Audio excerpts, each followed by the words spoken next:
Trambecos, um podcast sobre criatividade. Oi, eu sou a Lau. Eu sou o Tito. E o nosso maior hobby é trocar ideias sobre projetos criativos que nunca vamos tirar do papel. Ou será que vamos? Eu acho que dessa vez rolou, hein?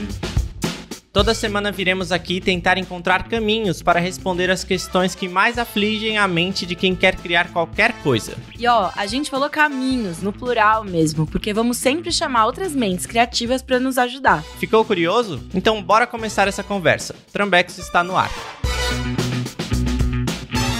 Alô eu, alô você. Quem aqui tem uma atividade que gosta muito de fazer pelo simples prazer de fazer?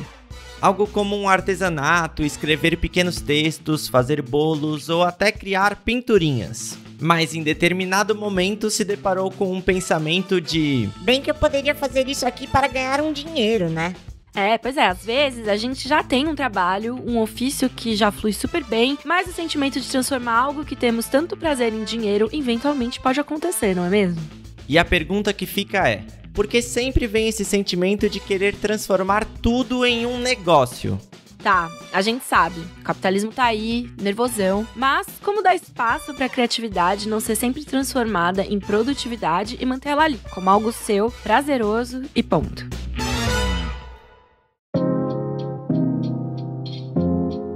Lau, me conta aqui, você tem algum hobby? E eu não tô falando do roupão não, hein? KKKKK. Mas uma atividade que foge um pouco da sua rotina de trabalho e que você gosta de praticar, testar e aprender.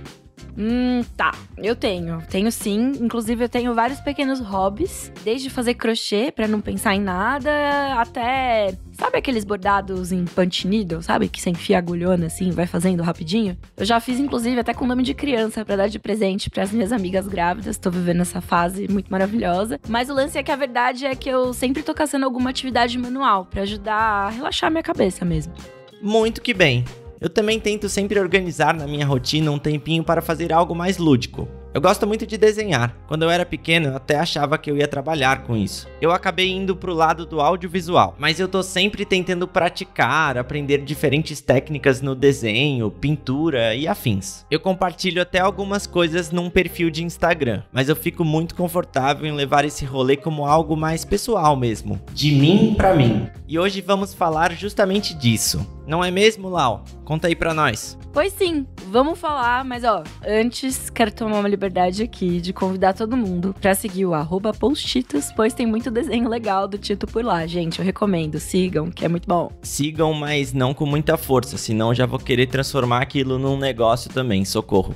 Pois é, e a gente vai falar justamente sobre isso, como encontrar um equilíbrio quando temos uma atividade que a gente gosta muito, sabe? Então a gente conversou com duas pessoas muito legais, super criativas e que têm visões diferentes sobre o hobby como atividade de relaxamento e negócio. Uma delas é ele, Samir Duarte, grandioso podcaster, que eu vou deixar, enfim, se apresentar aqui pra vocês.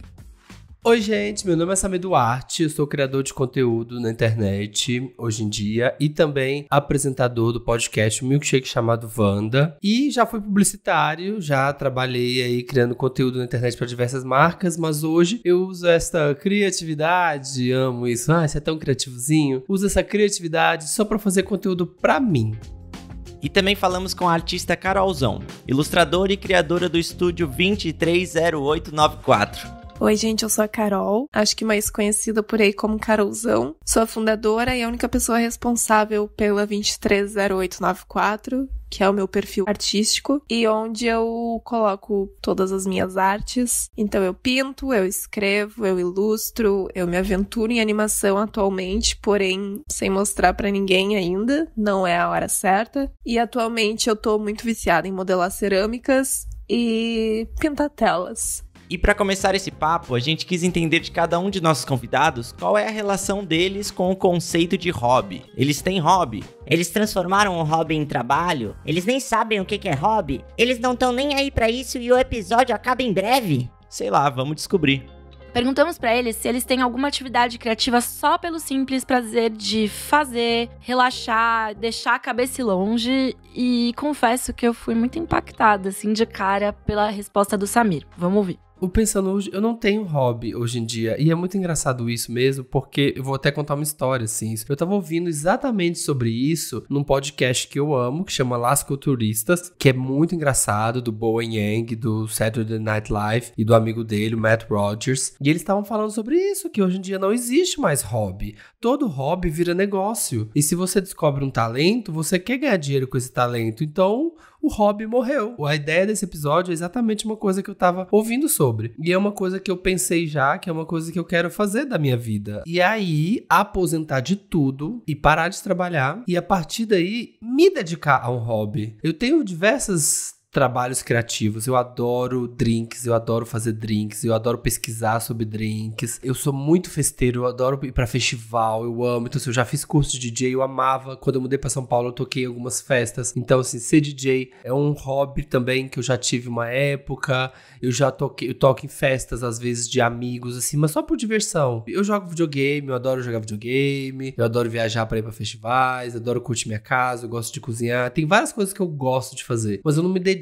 a nenhum hobby criativo. E a minha ideia é essa, hoje em dia é trabalhar muito com o que eu faço, criar. Hoje em dia todo o meu pensamento criativo vai para poder aplicar em conteúdo, pensar um conteúdo criativo, pensar alguma coisinha e daqui uns anos parar e me dedicar a uma única atividade exclusiva, algum hobby. O que eu acho interessante nessa resposta do Samir é essa provocação, se o hobby morreu. E eu pergunto aqui, Tito, o hobby morreu? O que você pensa sobre isso? Me diz.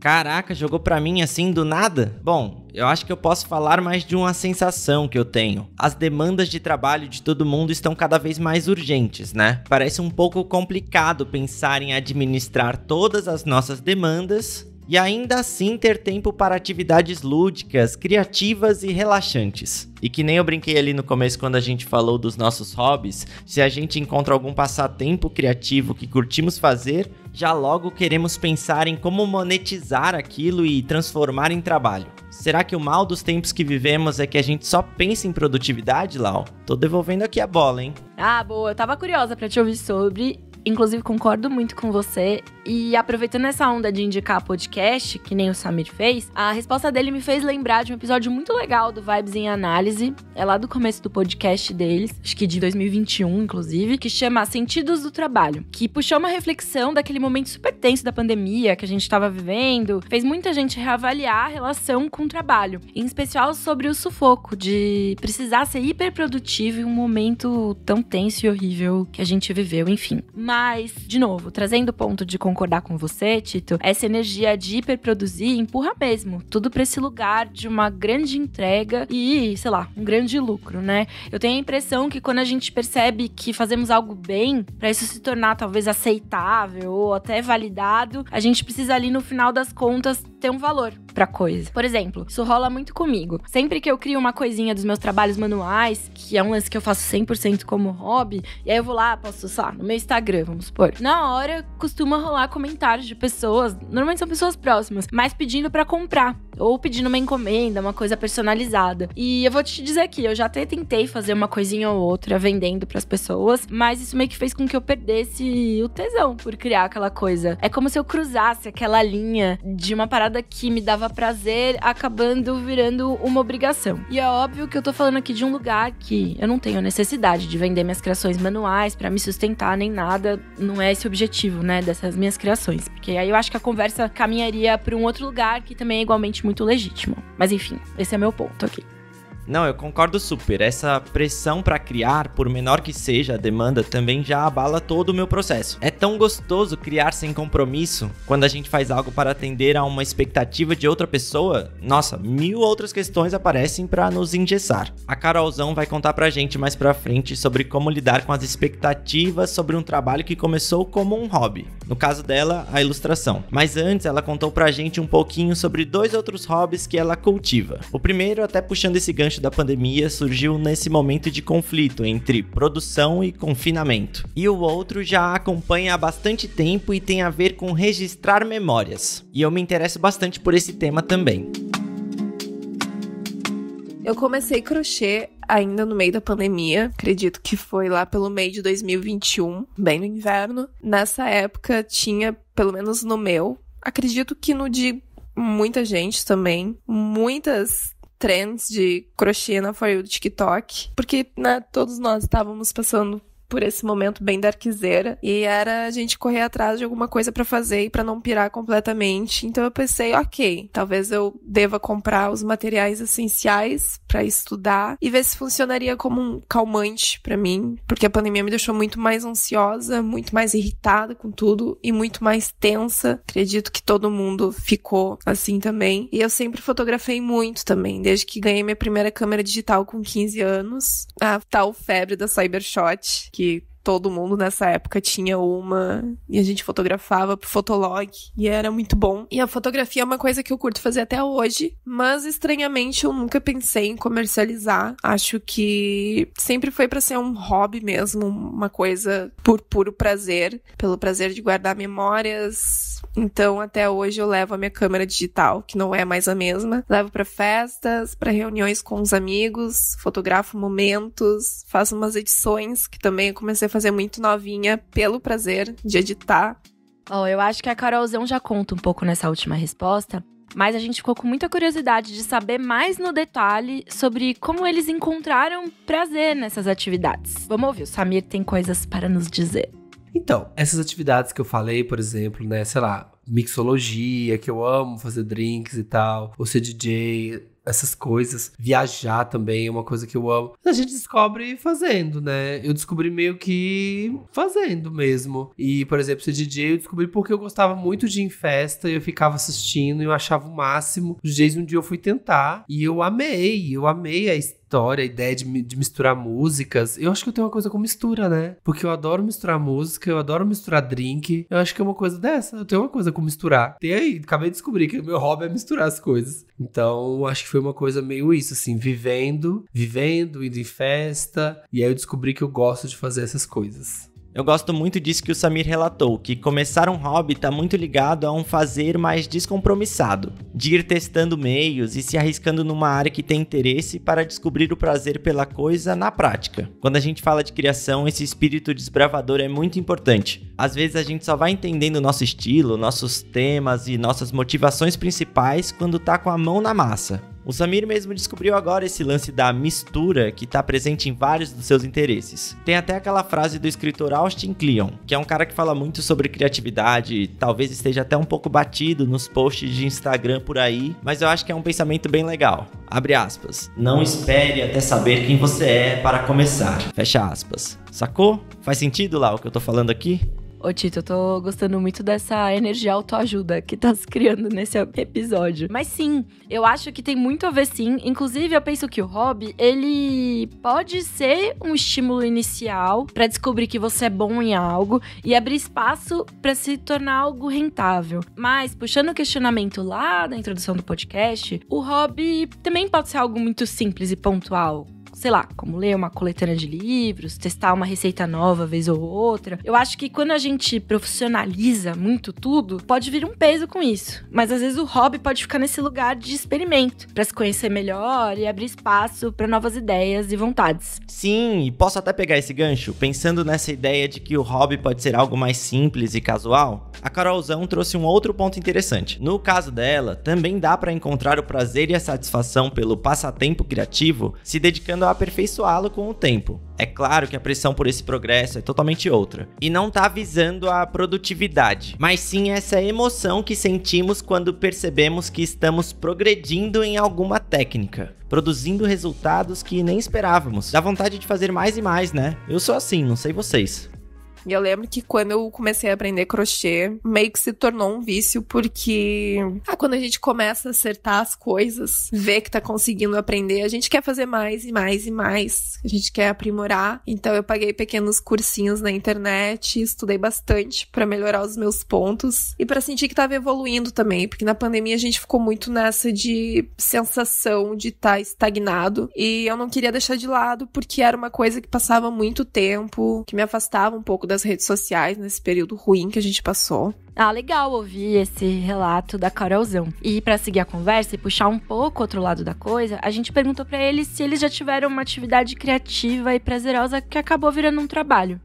Sim, eu acho que o que eu faço hoje em dia é uma atividade criativa prazerosa que acabou virando algo rentável mesmo. Eu tinha mania, eu adorava, eu sempre fui aquela criança ou aquele menino, aquele adolescente que fazia videozinho criativo na faculdade. Eu fui monitor do laboratório, tanto de fotografia quanto de vídeo, e a gente brincava de fazer vídeo, de ficar fazendo montagem, e dessas brincadeiras, essas palhaçadas que a gente fazia na adolescência pra passar o tempo, virou meu trabalho hoje, né? Hoje em dia eu fico fazendo palhaçada na internet, fico editando vídeo, fico fazendo meme, fico fazendo essas coisas, fico fazendo reels engraçadinho, com base nisso, assim, nas ideias e nas coisas, nas técnicas de edição que a gente tinha, que a gente ficava fazendo quando a gente era adolescente. Meu trabalho hoje em dia é meio que brincar, igual eu fazia quando eu era adolescente. Eu sempre fui aquela criança que as pessoas falavam, ai, você é tão engraçadinho, né? Você é tão criativo, né? E disso eu transformei hoje na minha profissão mesmo.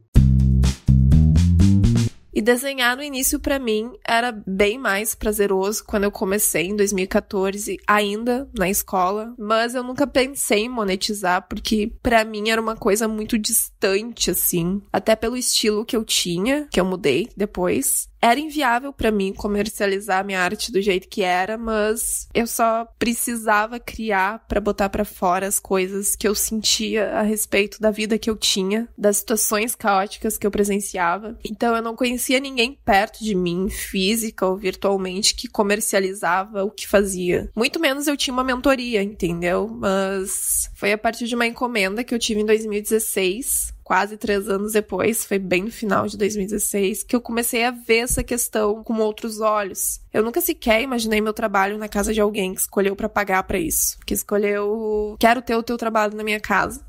Nunca foi uma coisa que eu dormia pensando, eu só queria criar, mostrar pro mundo. Eu sempre falo que, antes de tudo, a 23 é um diário meu exposto pro mundo. Bom, tanto o Samir quanto a Carolzão contaram pra gente como fizeram essa virada. O trabalho dos dois resgata atividades com as quais eles se identificam e fazem por prazer há bastante tempo. Mesmo assim, eu já adianto por aqui que esse caminho de transformar uma paixão em negócio não é nada fácil. Sempre tem as suas exceções, é claro. Mas o que queremos entender é como saber que estamos prontos para tomar esse passo. Difícil isso aí, hein? Que a gente que trabalha com trabalho criativo, você sempre vai ter síndrome de impostor, porque criação é uma coisa muito intangível, né? Você não é um médico que opera muito bem, você não é um matemático que você tem ali as respostas. Não é uma coisa que é tangível para as pessoas, é muito abstrato, né? Então, eu sei lá, eu me divertia fazendo as coisas, mas eu sempre tinha um feedback das pessoas que falavam, ai, você é engraçado, ai, isso que você faz é divertido. Até quando eu comecei a fazer podcast, que a gente fez o meu podcast, eu fiz ele por 5 anos como um hobby. O meu podcast foi um hobby por 5 anos, até que ele virou profissão, até que a gente começou a ter patrocinadores, ter contratos e tal, e aí ele virou profissão. Através da percepção do outro, você começa a perceber que alguma coisa que você fala ali dá certo. Pelo meu programa ser ouvido, por ter audiência, por pessoas marcas virem atrás de mim e querer que eu faça propaganda pra elas, outros podcasts me chamarem pra eu ir, para as pessoas irem atrás de ouvir onde eu tô falando. Eu acho que por aí que eu descobri que eu tinha um valor de mercado. É muito curioso isso, porque ao mesmo tempo que você tem, assim, né, você se percebe pelo outro, também tem síndrome de impostor, né, de sempre achar que você não é bom o suficiente. Esse ponto da validação externa que o Samir levanta como termômetro para saber se está no caminho certo, eu acho super interessante. Já a Carolzão, ela traz um relato muito pessoal de como a inquietude criativa abriu espaço para ela criar o seu próprio negócio e mostrar para o mundo as suas artes. Vamos ouvir mais. Mas eu comecei a trabalhar nessa ideia porque eu não tinha um emprego na época. Eu me mudei em 2016 com meu pai e meu irmão, então a situação tava bem complicada, assim. Eu tava muito frustrada porque eu não conseguia trabalho, meu currículo era completamente vazio, então eu meio que comecei a arriscar esse trabalhar com o que se ama, comecei a fazer desenhos por muito pouco dinheiro pra juntar a grana e comprar, acho que o essencial, assim, pra começar uma lojinha. Então foi um período de muita descoberta pra mim, e eu criei o estúdio em 2017, com muitos erros. Eu não sabia como manusear nada, manchei, rasguei, desperdicei muito produto. Porém, hoje ainda eu vivo unicamente das minhas artes. Tá, então a Carolzão jogou as artes dela para o mundo para entender os caminhos que ela poderia seguir. E eu agora quero saber, trabalhe com o que você ama e nunca mais vai amar nada? Como não estragar o prazer pela coisa? Você manter sua essência e continuar fazendo do jeito que você gosta e tá tudo bem, eu acho que não estraga. O meu podcast já tem 8 anos.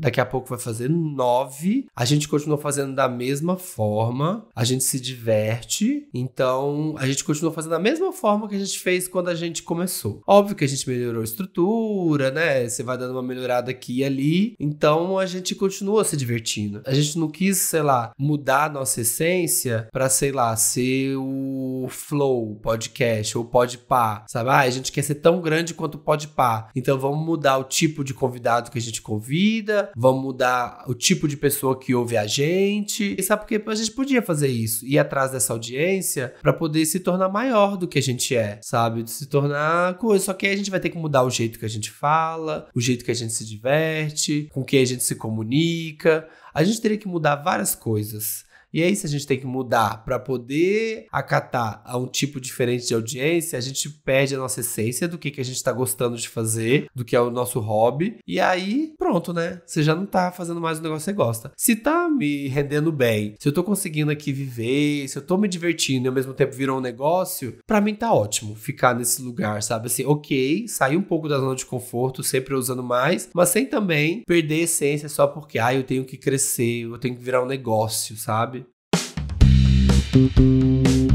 Essa ideia de trabalhe com o que você ama e nunca mais precisará trabalhar na vida é pura balela. Porque a gente vai ter que trabalhar muito mais. É um trabalho como qualquer outro, que demanda muito, tem ansiedade, tem cansaço, tem estresse, não é uma perfeição sempre, não é só flores, como qualquer outro trabalho. Também tem que acordar cedo, também tem que correr muito, tem dias que eu corro muito com as coisas do estúdio, de produção, de deu errado, preciso fazer de novo. Existem muitos corres, mas eu acho que, pra mim, pelo menos, ao mesmo tempo é incrível demais ter essa ideia de pessoas que entendem o sentimento que coloquei nessa peça e que eu achei que ninguém sentia a mesma coisa e que, sei lá, quer ter isso na sua casa, quer ter isso na pele. Eu acho que isso faz tudo valer muito a pena, assim. Eu sinceramente não me vejo fazendo outra coisa porque eu realmente amo muito o que eu faço. Talvez por essa compreensão de sentimentos e por uma rede de apoio muito incrível que a 23 tem.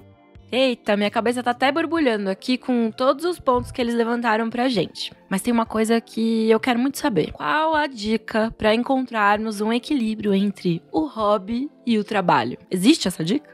Eu acho que se tu criar uma coisa que tem várias maneiras de ser criada, tipo a arte como um todo, tu também tirar um tempo pra separar em categorias que tu gosta de criar e pensar, ok, eu quero isso como um passatempo ou eu quero isso pra fins comerciais? E se tu faz, sei lá, fotografia, de repente separar em coisas que tu quer fotografar como um passatempo, coisas que tu quer fotografar para fins comerciais. Eu acho que parar e dar uma pensada nisso torna meio que tudo menos estressante posteriormente.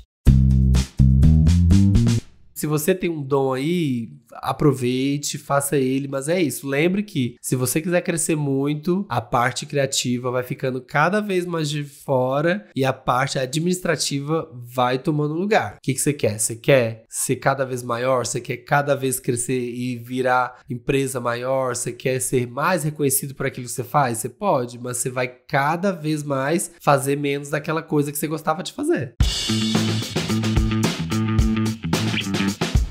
Eu acho muito preciosa essa dica da Carolzão de separar o passatempo da profissão por temas dentro de uma mesma técnica. É mais difícil pegar bode ou se cansar de uma atividade que você gosta de fazer se você sempre separar um tempinho para fazer sem ter que pensar no público-alvo ou como precificar aquilo, por exemplo. É um bom jeito de alinhar as próprias expectativas e também é um refresco criativo para quando você precisar produzir algo para o seu negócio, você também estar mais descansado. Ninguém merece produzir só pensando em como agradar o público que está formando. Não é mesmo, Lau? Eu concordo muito, Tito. Eu acho que desse papo todo, o que eu mais levo pra mim é que ter um hobby ou uma atividade criativa pode ser só um simples respiro até pra cabeça poder se organizar melhor.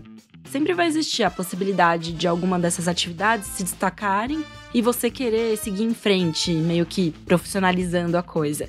Mas eu tenho pra mim que deixar algumas coisinhas nesse lugar de quase como um refúgio tem uma importância grande não só para o desenvolvimento criativo dentro da gente, mas também para um bem-estar mental mesmo. Pessoal, só um aviso aqui, já estamos chegando nos finalmente, tá? Tá acabando o episódio e a gente quer saber, o que vocês acharam dessa conversa? Vocês têm alguma dica para conciliar esses dois propósitos do fazer? Complexo, né? Conta pra gente nas nossas redes. Não, já sei, faz assim, vai lá na foto desse episódio que a gente postou no @trambecos no Instagram. Conhece o Instagram? E deixa nos comentários como você encara essa situação. Porque aqui é assim, já deu pra reparar que não tem uma resposta certa, né? A gente quer ouvir as opiniões de todo mundo. Até a sua, pode acreditar. Boa, Tito, muito bem pontuado. E quero aqui deixar um agradecimento especial aos nossos convidados maravilhosos que compartilharam tanto com a gente de uma maneira tão generosa e querida. E ó, quem quiser saber mais do Samir, é só acompanhar o podcast Um Milkshake chamado Wanda, que é um clássico que está disponível no Spotify. Sempre tem convidados incríveis, muito fifi bom do mundo pop. E pra melhorar, agora eles também têm videocast, pessoal. Então acompanhe. E claro, sigam o ícone Samir Duarte no Instagram. É só procurar por lá, @EuSouSamir, e acompanhar os conteúdos produzidos com muito cuidado e muito bom humor. Fica aqui nosso muito obrigado também à Carolzão, do estúdio 230894. Sigam o trabalho dela no Instagram, é @x230894x, perfeito? É a data de nascimento dela, tá, galera? Não tem muito mistério, não. Mas eu tenho certeza que vocês vão se identificar e se inspirar muito com o trabalho dela. Uma das técnicas que a Carolzão explora é a do desenho de contorno cego, em que ela desenha sem olhar para o papel. É um trabalho de linhas, muito orgânico e cheio de sentimento. E na loja dela você também pode adquirir peças com várias outras técnicas e estilos diferentes. Mas eu acho que tem sempre essa linha muito íntima e pessoal que o seu trabalho carrega. É bem interessante, confiram lá, por favor. E aos becos que nos acompanharam até aqui, muito obrigada por nos ouvir. Tem sido um processo muito legal desenvolver esse podcast e ouvir tantas perspectivas diferentes sobre o que é ser uma pessoa criativa. E claro que queremos também saber mais de vocês, então não deixe de nos seguir lá no Instagram, @trambecos, no TikTok, o mesmo @trambecos, e comentem o que estão achando. Deixa 5 estrelas também, pra gente seguir crescendo por aqui e continuarmos produzindo várias conversas legais pra você. É isso, gente. Um beijo! Muito obrigado por acompanhar o Trambecos. A edição desse podcast é da Jéssica Correia, as artes são do Eduardo Cirilo, roteiro, produção e ideia original, Laura Carvalho e Tito Melo.